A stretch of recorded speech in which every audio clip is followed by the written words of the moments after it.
Types of chemical reaction म्हणजे रासायनिक अभिक्रियेचे प्रकार याच्याबद्दल आपण या व्हिडिओ मध्ये पाहणार आहोत. तर there are 4 types of chemical reaction according to the nature and the number of reactant and product. ठीक आहे. तर रिएक्टंट आणि प्रोडक्ट यांची संख्या आणि त्यांचं स्वरूप याच्यानुसार त्यापैकी जे काही रासायनिक अभिक्रियेचे प्रकार आहेत ते रासायनिक अभिक्रियेचे प्रकार किती असणार आहेत? मग 4 आहेत. तर ते 4 प्रकार कोणते सांगतो आपण? त्यामध्ये फर्स्ट आहे combination reaction, decomposition reaction, displacement reaction and the double displacement reaction. हे रिएक्शनचे काय 4 टाइप्स वगैरे असेल. तर आउट ऑफ दॅट त्याच्यापैकी आपण काय करणार असेल? मग first type of chemical reaction वगैरे पाहणार आहोत. तो कोणता असणार आहे? मग first type of chemical reaction आहे combination reaction. Combination reaction combination आहे जे की आपण त्याला कंबाईन करणे वगैरे सांगतो. त्याच्या डेफिनेशन नुसार आपल्याला ते पॉइंट लक्षात येणार असेल. तर कॉम्बिनेशन रिएक्शन सुरुवात करत असताना त्याच्यामध्ये आपल्याला फर्स्ट ट्राय दिस ऍक्टिव्हिटी आहे. तर त्या ऍक्टिव्हिटी मध्ये आपल्याला ऍपॅरेटस आणि केमिकल सांगितले. तर ऍपॅरेटस कोणते युज केले त्या ठिकाणी? Test tube, glass rod and beaker etcetera. Next one chemicals आहेत. ते केमिकल्स कोणते असतील? मग हायड्रोक्लोरिक ऍसिड, अमोनिया सोल्युशन आणि next one that is the slaked lime etcetera असेल. हे ऍपॅरेटस आणि केमिकल्स यांच्या सहाय्यानं आपल्या तारखेने काय ऍक्टिव्हिटी वगैरे सॉल्व्ह करायचं आहे. तर फर्स्ट ऍक्टिव्हिटी मध्ये असणारा जो काही फर्स्ट पॉइंट आहे तो काय सांगेल? मग take a small amount of hydrochloric acid in the test tube and heat the test tube असेल. ठीक आहे. एक टेस्ट ट्यूब वगैरे घेतोय आपण, टेस्ट ट्यूब असेल. त्या टेस्ट ट्यूब मध्ये आपण त्या ठिकाणी हायड्रोक्लोरिक ऍसिड वगैरे घेतोय आणि त्या टेस्ट ट्यूबला आपण त्या ठिकाणी काय करणार असेल? बर्नरच्या साह्यानं हीट वगैरे सप्लाय करतो. त्याच्यानंतर dip a glass rod in the ammonia solution and hold on the top of the test tube असेल. ठीक आहे. पॉइंट काय करायचे? मग नेक्स्ट वन जे काय आपण ऍपॅरेटस मध्ये ग्लास रॉड वगैरे घेतला होता त्या ग्लास रॉडला आपण काय करतोय? अमोनिया सोल्युशन मध्ये डीप करतोय आणि सोल्युशन मध्ये डीप केल्यानंतर त्या टेस्ट ट्यूबच्या माउथ पार्टला आपण त्या ठिकाणी ग्लास रॉडला होल्ड करतो. मग ज्यावेळेस आपण त्या ऍपॅरेटसची अशा स्वरूपामध्ये अरेंजमेंट करतो त्यावेळेस काय होणार असेल? मग you will observe a white smoke emanating from the tip of the glass rod. ज्यावेळेस आपण त्या ऍपॅरेटसची अरेंजमेंट अशा स्वरूपामध्ये करतो त्यावेळेस आपल्याला त्या ठिकाणी व्हाईट स्मोक एक पांढऱ्या रंगाचा धूर वगैरे बाहेर जात असताना आपल्याला बघायला भेटतो. पण ज्यावेळेस आपण या अरेंजमेंट मुळे व्हाईट स्मोक कशामुळे बघायला भेटणार असेल? मग त्यासाठी आपण रिझन किंवा त्यासाठी आपण आन्सर काय सांगू शकतो? Due to heating HCl vapor started coming out from the test tube and ammonia gas came out from the solution on the glass rod असेल. ठीक आहे. मग ज्यावेळेस आपण ह्या HCl ला हीट वगैरे सप्लाय करतो त्यावेळेस त्याच्यापासून रिलीज काय होणार असेल? HCl वेपर्स वगैरे रिलीज होतात. तर ज्यावेळेस आपण त्या ग्लास रॉडला अमोनिया सोल्युशन मध्ये डीप केलं होतं त्याच्यामुळे त्या ठिकाणी काय अमोनिया गॅस हा रिलीज होतो. मग HCl व्हेपर आणि अमोनिया गॅस या दोघांमध्ये काय होणार असेल? मग रिएक्शन होते. तर त्याच्यामध्ये पॉइंट आहे मग the ammonia gas and hydrogen chloride gas reacted to form the salt of ammonium chloride in the gaseous state वगैरे सांगितलं. ठीक आहे. पॉइंट काय असेल? मग ज्यावेळेस HCl व्हेपर आणि अमोनिया गॅस या दोघांमध्ये रिएक्शन होते, रिएक्शन झाल्यानंतर त्याच्यापासून त्या ठिकाणी फॉर्मेशन काय होणार असेल? साल्ट वगैरे होतं. मग ते साल्ट कोणता असणार आहे? That is the ammonium chloride असेल. अमोनियम क्लोराइड हे साल्ट तयार होतं पण एकदम सुरुवातीला कुठल्या स्टेट मध्ये असणार आहे? गॅसियस स्टेट मध्ये आहे, वायू अवस्थेमध्ये असेल. मग but immediately due to the condensation process at the room temperature it got transformed into the solid state. ठीक आहे. एकदम सुरुवातीला HCl व्हेपर आणि अमोनिया गॅस ह्या दोघांमध्ये रिएक्शन झाल्यानंतर जे काही साल्ट वगैरे फॉर्म होत आहे ते साल्ट आपल्याला काय गॅसियस स्टेट मध्ये बघायला भेटतं. पण रूम टेम्परेचरला त्याच्यामध्ये कंडेन्सेशन झाल्यानंतर हे जे काही गॅसियस स्टेट मध्ये असणारं अमोनियम क्लोराइड आहे त्याचं कन्व्हर्जन कशामध्ये होणार असेल? सॉलिड स्टेट मध्ये होतं. त्या ठिकाणी कन्व्हर्जन त्याचं कशामध्ये होतं? सॉलिड स्टेट मध्ये होतं. त्याच्यानंतर the chemical equation for this as follow सांगितलं. मग हे जे काही आपण ऍक्टिव्हिटी वगैरे केलेली आहे त्या ऍक्टिव्हिटीसाठी जे काही केमिकल इक्वेशन येतं ते केमिकल इक्वेशन कोणते येणार असेल? मग या ठिकाणी आपण कोणतं वापरतोय?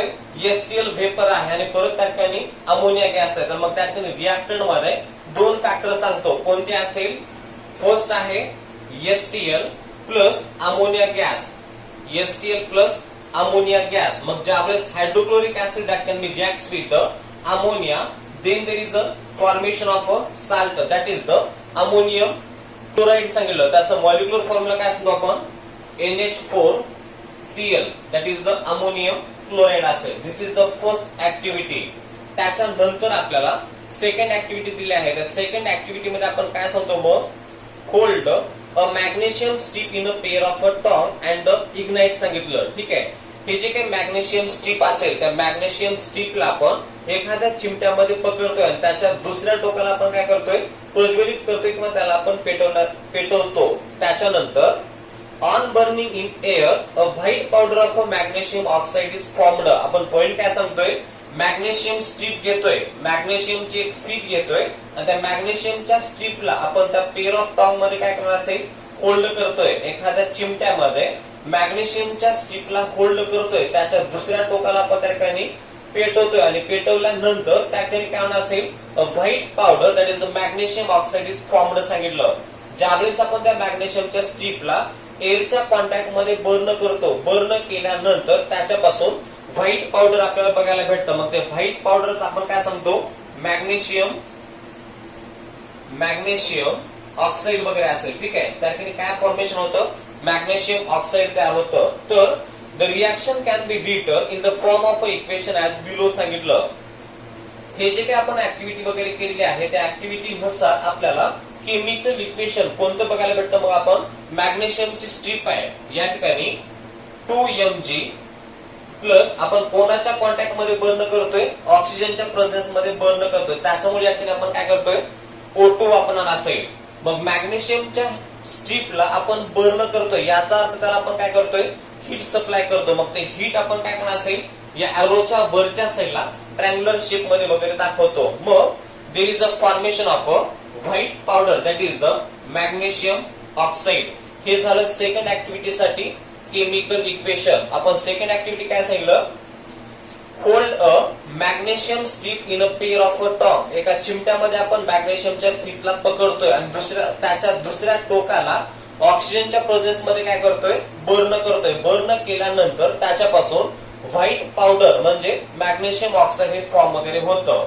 तर त्यासाठी नेक्स्ट पॉइंट आहे in this reaction magnesium oxide is formed as the single product by the combination of magnesium and the oxygen सांगितलं.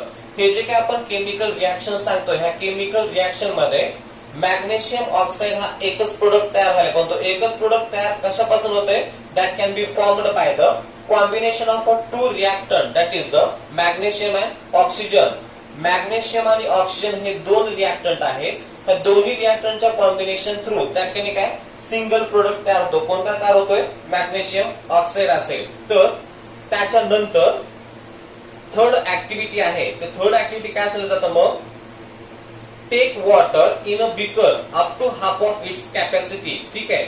जे काही बिकर वगैरे असेल त्या बिकर मध्ये अर्ध्यापर्यंत आपल्याला काय घ्यायचंय पाणी वगैरे घ्यायचंय. मग take water in a beaker up to half of its capacity add few pieces of slaked lime that is the calcium oxide to it सांगितलं. नेक्स्ट वन आपण काय करतोय बिकर घेतोय.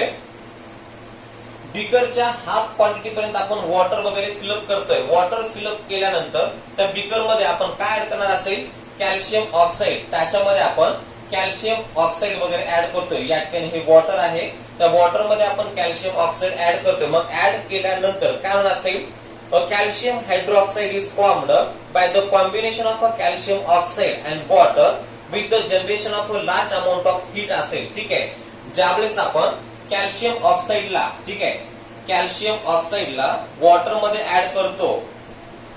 कॅल्शियम ऑक्साइडला ज्यावेळेस आपण वॉटर मध्ये ऍड करतो त्यावेळेस फॉर्मेशन काय होत असेल कॅल्शियम हायड्रॉक्साइड. त्यामध्ये कॅल्शियम हायड्रॉक्साइड तयार होतं. परत त्या ठिकाणी काय करणार असेल there is a formation of a large amount of a heat that is the heat. ठीक आहे. मग हे जे काही केमिकल रिएक्शन असेल त्या केमिकल रिएक्शन थ्रू आपण काय सांगू शकतो आपण बिकर मध्ये वॉटर घेतलेला आहे त्या वॉटर मध्ये आपण कॅल्शियम ऑक्साइड टाकतो. ठीक आहे. वॉटर मध्ये आपण कॅल्शियम ऑक्साइड टाकल्यानंतर त्याच्यापासून कॅल्शियम हायड्रॉक्साइड तयार होतं. त्याचबरोबर त्या ठिकाणी काय जास्ती प्रमाणामध्ये हीट वगैरे रिलीज वगैरे होणार असेल. तर या जे काही 3 ऍक्टिव्हिटी आहेत त्या तिन्ही ऍक्टिव्हिटी नुसार आपल्याला नेक्स्ट पॉइंट आपल्याला यूज युअर ब्रेन पॉवर साठी क्वेश्चन विचारले आहेत. तर त्याच्यामध्ये जो काही फर्स्ट पॉइंट आहे किंवा फर्स्ट क्वेश्चन आहे तो कोणता आहे, what is the number of reactant. ठीक आहे, what is the number of reactant in each of the above reaction.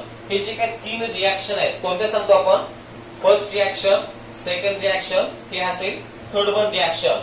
मग या तिन्ही रिएक्शन मध्ये असणाऱ्या रिएक्टंटची संख्या किती आहे, तर त्यासाठी आपण आन्सर काय सांगू शकतो, there are only 2 reactants are present in this reaction. हे जे काही 3 रिएक्शन आहेत ह्या तिन्ही रिएक्शन मध्ये आपल्याला 2-2 रिएक्टंट बघायला भेटतात. हे झालं फर्स्ट क्वेश्चन साठी आन्सर. सेकंड क्वेश्चन आहे, what is the number of molecules of reactant taking part in the above reaction. या जे काही 3 रिएक्शन आहेत त्या तिन्ही रिएक्शन मध्ये जे काही असणारे रिएक्टंटचे मॉलिक्युल आहेत त्यांची संख्या किती आहे.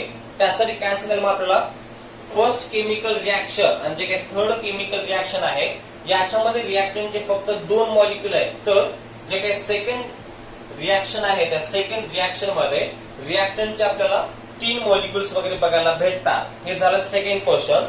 थर्ड क्वेश्चन आहे, how many products are formed in each of the above reaction. आणि हे जे काही तिन्ही रिएक्शन वगैरे पाहिल्या त्या तिन्ही रिएक्शन मध्ये तयार होणाऱ्या प्रोडक्टची संख्या किती आहे. तर त्यासाठी आपण आन्सर काय सांगू शकतो, in all this 3 chemical reaction there is only 1 product is formed. या जे काही तिन्ही रिएक्शन आहे त्या तिन्ही रिएक्शन मध्ये आपल्याला फक्त एकच प्रोडक्ट तयार झालेला बघायला वगैरे भेटतो. आता यामध्ये फर्स्ट केमिकल रिएक्शन आहे त्यामध्ये अमोनियम क्लोराईड हा सिंगल प्रोडक्ट तयार होतोय.